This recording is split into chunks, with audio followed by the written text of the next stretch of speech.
Time యూపీఎస్సీకి tuitions only in Tirumala IAS institute Chaitanyapuri. Call చేసి ఇప్పుడే జాయిన్ అవ్వండి. నమస్కారం. గత కొన్ని నెలలుగా అంటే డిసెంబర్ 8, 2024 నుంచి ఏం జరుగుతుందో మీరు అందరూ చూస్తున్నారు.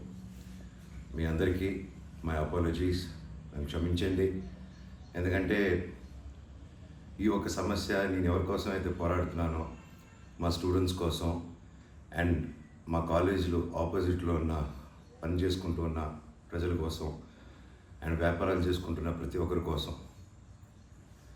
అండ్ నేను ఫస్ట్ నుంచి దాని మీద మాట్లాడుతుంటే అది తప్ప డైవర్షన్ చేస్తూ నా మీద అటాక్లు చేస్తూ నా కుటుంబ సభ్యులను లాగుతూ నన్ను ఒక మనిషిని ఎన్ని విధాలుగా ఇబ్బంది పెట్టాలో అన్ని విధాలుగా ఇబ్బంది పెట్టేస్తున్నారు.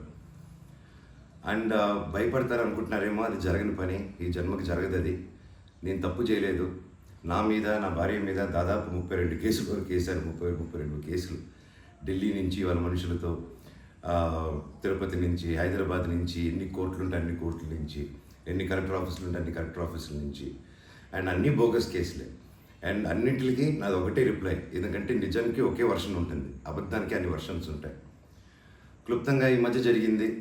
నేను ఫస్ట్ ఏం చెప్తున్నాను, వీళ్ళు బౌన్సర్స్ చేసుకొని మా వాళ్ళందరినీ కొడుతున్నారు, అక్కడ ఊరు వాళ్ళందరినీ కొడుతున్నారు, స్టూడెంట్స్ని కొడుతున్నారు అని నేను చెప్తూనే వస్తున్నాను. నేను అలా చెప్తూ ఉండగా నేను రాయచోటికి ఒక ఫంక్షన్కి వెళ్ళినప్పుడు ఆ ఫంక్షన్లో ఇక్కడ ఉన్న వాళ్ళందరూ వచ్చి ఒక వ్యక్తి రాకుండా ఇక్కడ వ్యాపారం చేసుకుంటుంటే ఆయన స్టోర్లో దూరి వస్తువులన్నీ ధ్వంసం చేసి కొట్టేసి అక్కడ ఉన్న స్టూడెంట్స్ని కొట్టి అద్దాలన్నీ పగలగొట్టి ఆ వీడియోస్ అన్నీ వచ్చాయి బయటికి. ఇంకా చాలా వీడియోస్ ఉన్నాయి. అన్నీ నేను చంద్రగిరి సిఐ గారికి ప్రతి ఒక్కరికి ట్రాన్స్ఫర్ చేయడం జరిగింది. ఓనర్ ఇంకా కనిపించలేదు, ఆయన ఏమయ్యాడు, ఎవరు దీంట్లో ఉన్నారో తెలియదు. కాకపోతే వచ్చి కంప్లైంట్ అది చూసిన వాళ్ళు వచ్చి కంప్లైంట్ ఇస్తున్నా కంప్లైంట్ తీసుకోలేని పరిస్థితి. కంప్లైంట్ రాసిస్తే కంప్లైంట్ బాగాలేదు, ఇది బాగాలేదు, సో ఇంకోటి రాసుకోరండి. ఒక 3 రోజుల తర్వాత కాదండి చెప్తున్నంత కంప్లైంట్ అంటే ఇంక 3 రోజులు అయిపోయింది కదా, ఇంకెందుకు అంటే ఇన్ని రోజులు నేను కొట్లాడుతున్నారని చెప్తూ పోరాటం జరిగే మధ్యలోనే ఇలా వచ్చి అటాక్ చేసుకుని ఎవడేం చేయలేరు ఇక్కడ అని ఒక మాబ్క్రసీ జరుగుతుంది. అండ్ నిన్న రాత్రి కూడా నాకు ఇంటెలిజెన్స్ నుంచి మా హాస్టల్ ఓనర్ సురేష్ అన్నకి ఆ వాయిస్ రికార్డింగ్ కూడా మీకు పంపిస్తాను. ఫోన్ చేసి నేను ఆనరబుల్ సీఎం గారి దగ్గర బందోబస్తులో ఉన్నాను, మనోజ్ గారు అక్కడికి వచ్చారా, ఎందుకు వచ్చారు, మీ హాస్టల్ దగ్గరికి వచ్చారా, ఎఫ్ఐ దగ్గర రెస్టారెంట్ దగ్గరికి వచ్చారా, ఏదైనా ప్రోగ్రామ్ చేశారా. నేను ఆ సార్కి చెప్పాను, సార్ ఇఫ్ ఎనీథింగ్ నన్ను అడగండి. నేను ఆ సార్తో ముందు కూడా మాట్లాడాను, మీరు వాళ్ళని ఇబ్బంది పెట్టకండి, ఎనీథింగ్ ఎనీ టైం నాకు ఫోన్ చేయండి అన్నాను. పైగా నిన్న మధ్యాహ్నం 3-4 అలా జరిగింది ఆ ఫోన్ రావడం, నేను ఆ సార్తో మాట్లాడటం.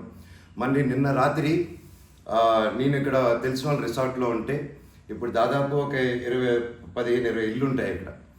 వాటి మధ్యలో అన్నీ దాటుకుంటూ సైరన్ వేసుకుంటూ 10:30కి వచ్చి నేను నా నెక్స్ట్ ఫిలిం డైరెక్టరు నా సిబ్బంది అందరూ కూర్చొని మేము అప్పుడే డిన్నర్ కూర్చొని తిందామని కూర్చున్నప్పుడు సరే వచ్చారు. సరే ఏంటని అందరూ కంగారు పడి వెళ్ళారు. ఏంటి సార్ అంటే, మీరంతా ఇక్కడ ఏం చేస్తున్నారు, నేను సీఎం గారి దగ్గర నుంచి వస్తున్నాను, ఆనరబుల్ సీఎం గారి దగ్గర నుంచి వస్తున్నాను, నీ పేరేంటి, ఏ ఊరు, అసలు ఇక్కడ ఎందుకు ఉంటున్నారు మీరు అని రాత్రి 10:30కి ఒక ఎస్ఐ గారు, కానిస్టేబుల్ గారు. అండ్ నేను వెంటనే దిగాను కిందకి. సార్ ఏంటి సార్ సీఎం గారు దగ్గర నుంచి వచ్చారని చెప్తున్నారు, what did we do mistake sir, ఒకసారి నాకు చెప్పండి ఎవరు అప్రోచ్ అయ్యారో, నేను వచ్చి కలుస్తాను సార్ అని చెప్పాను. లేదు సీఎం గారు లేదు, నేను ఆయన బందోబస్తు ఫినిష్ చేసుకుని వచ్చాను అని చెప్పి ఆయన మాట మార్చారు. ఓకే సార్ అంటే మేము దాదాపు ఒక 10-15 మంది ఉన్నామండి ఇక్కడ రిసార్ట్లో, ఒక 3 ఇళ్ళు తీసుకుని ఉన్నాం. అండ్ అందరూ చూస్తున్నారు, అన్ని రికార్డింగ్స్ అన్నీ చేస్తున్నాం మేము జరిగిందంతా. లేదు సార్ ఇలా అన్అఫీషియల్గా కాదు సార్, స్టేషన్కి వెళ్దాము, అక్కడైతే రికార్డింగ్ ఉంటుంది, డైరెక్ట్ డీజీపీ గారి ఆఫీస్కి ఉంటుంది, let's do that recording that sir అని చెప్పి మీ కారు వద్దండి స్టేషన్కి వెళ్ళి నాకు ఒకటే చెప్పండి, ఆనరబుల్ సీఎం గారి పేరు ఎందుకు తీశారు మీరు, అండ్ మా వాళ్ళని ఎందుకు ఇంటిమిడేట్ చేస్తున్నారు, అక్కడ షాప్ ఇరిగిపోయి అదంతా చేసి నేను కంప్లైంట్ చేస్తుంటే వాళ్ళని ఏం చేయట్లేదు, అది అడిగిన వాడిని మాత్రం ఇలా వచ్చి టార్చర్ చేస్తున్నారు. భయానికంటే ప్రేమ గొప్పదండి, అది నేను నమ్ముతాను. అండ్ నేను మళ్ళీ చెప్తాను, జరిగింది ఇది. అండ్ నేను అక్కడికి వెళ్ళిన తర్వాత పోలీస్ స్టేషన్కి నేను నా కారులో ఎక్కి స్టేషన్కి వెళ్ళాను. వెనకెళ్ళి ఎస్ఐ గారు వస్తున్నారు. స్టేషన్ లోపల ఆగి వెళ్ళిన తర్వాత ఎస్ఐ గారు 500 మీటర్ల దూరంలో ఆగారు.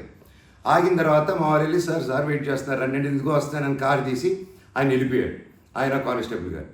నేను లోపలికి వెళ్ళి హెడ్ గారు ఉన్నారు, ఇంకో కానిస్టేబుల్ గారు ఉన్నారు. అయ్యా కెమెరా ముందు మాట్లాడదామని చెప్పి, అయ్యా ఇలా వచ్చి నన్ను డిస్టర్బ్ చేశారు, ఎందుకు చేశారంటే ఎస్ఐకి ఫోన్ చేసి నేను తీయట్లేదు సార్ అంటే స్పీకర్ పెట్టండి అన్నాను. అన్నీ రికార్డ్ చేశారు. అండ్ అఫీషియల్ ఆ కెమెరా ముందే మాట్లాడుకున్నాం. దయచేసి పోలీస్ స్టేషన్లో జరిగిన రికార్డింగ్స్ కుదిరితే చూడండి, మీకు తెప్పించుకొని ఏం జరిగిందో. ఇదండి జరిగింది. అండ్ ఎస్ఐ గారు రాలేదు, ఎవరు రాలేదు, నేను ఎక్కడే వెయిట్ చేస్తున్నాను. ఈలోగా సిఐ గారు ఫోన్ చేస్తే నాకు మెసేజ్ పెట్టండి సార్, మా వాళ్ళకి నేను ఇక్కడ నన్నే ఇంత ఇంటిమిడేట్ చేసి నన్నే ఇలా తొక్కాలని చూస్తూ ఉంటే ఇంకా మిగతా వాళ్ళందరినీ ఏం చేస్తారు సార్ మీరు, నేను ఊరి దాటాక వాళ్ళని ఏం చేస్తారు సార్, వాళ్ళకి ఏం ప్రొటెక్షన్ ఉంది అని చెప్పి అనడం జరిగింది. సో ఇది జరిగింది, ఎందుకంటే ఒక్కొక్కరు ఒక్కొక్క న్యూస్ క్యారీ చేస్తున్నారు. But this is the facts happen. నా దగ్గర ప్రతిదీ ఫ్యాక్ట్ ఉంది. నన్ను తప్పు అయితే నా షర్ట్ పట్టుకుని అనవరే మనోజ్ నువ్వు తప్పురా అని అడగండి మీరు, I'm ready for that. But దీంట్లో దీంట్లో ఏది నాది ఒక తప్పు లేదు. అండ్ ఈరోజు కూడా I'm going to meet SP గారు ఈరోజు 5 గంటలకి. ఆయన కలిసి ప్రతి ఒక్క ప్రూఫ్ ప్రతిదీ నా దగ్గర ఉండేది వెళ్ళి తీసుకెళ్ళి చూపించి సార్కి సబ్మిట్ చేయాలనుకుంటున్నాను. థ్యాంక్ యూ సో మచ్ అండి. జై హింద్.